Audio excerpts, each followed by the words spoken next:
ಹೃದಯ ಎಂಬುದು ಒಂದು ಪವಿತ್ರವಾದ ಸ್ಥಳ. ಆ ಸ್ಥಳವನ್ನು ಒಬ್ಬರಿಗಾಗಿ ಮೀಸಲಿಟ್ಟಾಗ ಅವರು ನಮ್ಮಿಂದ ದೈಹಿಕವಾಗಿ ದೂರವಿದ್ದರು. ಅವರು ಆಡಿದ ಮಾತುಗಳನ್ನು ನಮ್ಮ ಸಂಪರ್ಕದಲ್ಲಿದ್ದವರ ಮಾತಲ್ಲಿ ಕೇಳಿದಾಗ ಸ್ವತಃ ಅವರೇ ನಮ್ಮ ಸನಿಹದಲ್ಲಿರುವರೆಂದು ಭಾಸವಾಗುತ್ತದೆ.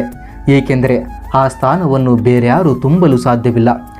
ಮನಸ್ಸು ಬಯಸುತ್ತೆ, ಬಯಸಿದ್ದು ಸಿಗದೇ ಇದ್ದಾಗ ಕೊರಗಿಸುತ್ತದೆ. ಸಿಗಲ್ಲವೆಂದು ಗೊತ್ತಿದ್ದರೂ ಬಯಸಿದ್ದು ಮನಸ್ಸಿನ ತಪ್ಪು. ಮನಸ್ಸಿನ ತಪ್ಪಿಂದ ನಮ್ಮನ್ನೇ ನಂಬಿದ ಮನಗಳನ್ನು ನೋಯಿಸುವುದು ಯಾವ ರೀತಿಯಲ್ಲಿ ಸರಿ? ನೀವೇ ಹೇಳಿ. ಪ್ರೀತಿ ಎಂದರೆ ಸಾವಲ್ಲ, ಪ್ರೀತಿ ಎಂದರೆ ಜೀವನ. ಪ್ರೀತಿಯನ್ನು ನೋಡುವ ದೃಷ್ಟಿಕೋನಗಳು ಪ್ರೀತಿಯನ್ನು ಅರ್ಥೈಸಿಕೊಂಡಿದ್ದೆಯಾದರೆ ಪ್ರೀತಿ ಚಿರಾಯು, ಪ್ರೀತಿ ಚಿರಾಯು.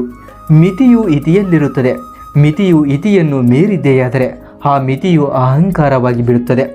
ಪ್ರೀತಿಯ ನೋವು ಬಾರಿಗೆ ದಾರಿಯಲ್ಲ. ಆ ನೋವು ನೀನು ಮರೆತ ನಿನ್ನ ಗುರಿಗೆ ಒಂದು ಮೆಟ್ಟಿಲು. ನೆನಪಿರಲಿ, ಜಾತಿಯಿಂದ ನೋಡದೆ ಧರ್ಮದಿಂದ ನೋಡಿದ್ದೆಯಾದರೆ ಧರ್ಮದ ಉದ್ಧಾರಕ್ಕಾಗಿ ಹೆಜ್ಜೆ ಇಟ್ಟವರಲ್ಲಿ ನಾವು ಒಬ್ಬರಾಗಬಹುದು. ನೆನಪಿರಲಿ, ದಯವಿಟ್ಟು ನಂಬಿಸಿ ಇನ್ನೊಬ್ಬರ ಜೀವನದಲ್ಲಿ ಆಟವಾಡಬೇಡಿ.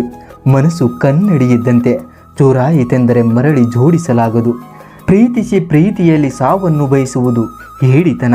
ನೆನಪಿರಲಿ, ಅದು ಹೇಡಿತನ.